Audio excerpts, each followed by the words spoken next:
สวัสดีครับมาพบกันแล้วนะครับกับข่าวพยากรณ์อากาศบริเวณภาคใต้ฝั่งตะวันออกประจำวันเสาร์ที่4ตุลาคม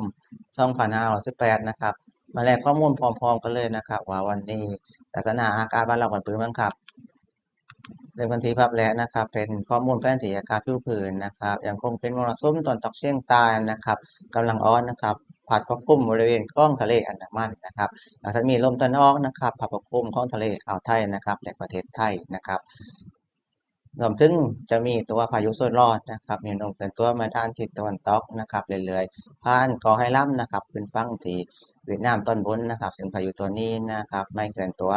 มาแถวประเทศบ้านเรานะครับประเทศไทยครับครับมาถึงภาพถ่ายดาวเทียมนะครับล่าสุดนะครับจะพบนะครับกลุ่มเมฆนะครับค่อนข้างจะอยู่บริเวณของภาคใต้ตอนบนนะครับแล้วก็ทางทะเลอันดามันนะครับแล้วก็อ่าวไทยตอนบนครับ มาเลเรดาร์ชุมพรนะครับปกคลุมฝนนะครับเล็กน้อยซึ่งปานกลางแล้วก็มีฝนฟ้าขนองนะครับในบริเวณของทะเลอ่าวไทยนะครับมีลมเคลื่อนตัวมาด้านทิศตะวันตกเฉียงเหนือครับมาถึงเรดาร์หาดใหญ่นะครับเวลาล่าสุดจะปกคลุมฝนบริเวณของจังหวัดตรังนะครับแล้วก็ทะเลอันดามันนะครับมีแนวโน้มเคลื่อนตัวไปด้านทิศออกเฉียงเหนือนะครับ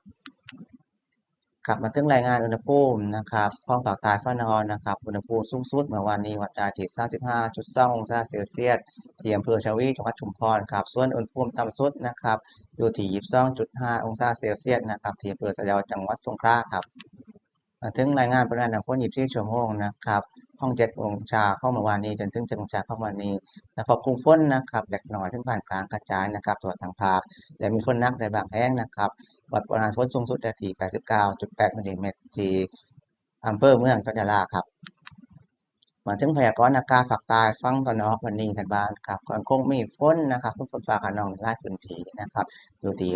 60%ของพื้นที่ครับจังหวัดเพชรบุรีนะครับประจวบอยู่ที่60%นะครับส่วนชุมพรลงมาอยู่ที่40%ของพื้นที่นะครับจะเป็นลักษณะของลมตะวันออกเฉียงใต้แล้วก็ลมใต้นะครับปกคลุมออกเฉียงเหนือภาคตะวันออกภาคกลางตะวันออกแล้วก็อ่าวไทยนะครับบวกกับมีลมมรสุมตะวันออกเฉียงใต้นะครับกำลังอ่อนมาควบคุมอันดามันนะครับ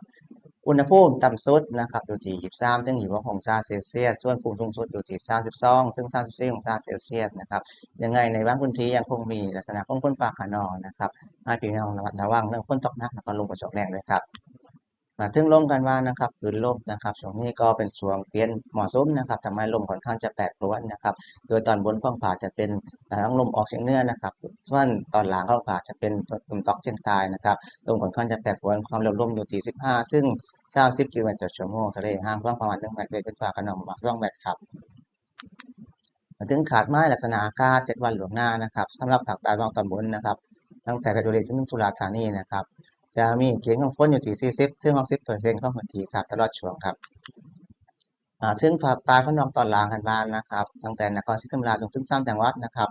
ก็เกณฑ์ฝนอยู่ที่40ถึง60%ของพื้นที่ครับตลอดช่วงก็จบรายงานข่าวพยากรณ์อากาศแบบเพียงแค่นี้ครับขอบคุณมากครับตาชาสวัสดีครับอุตุนิยมวิทยายุค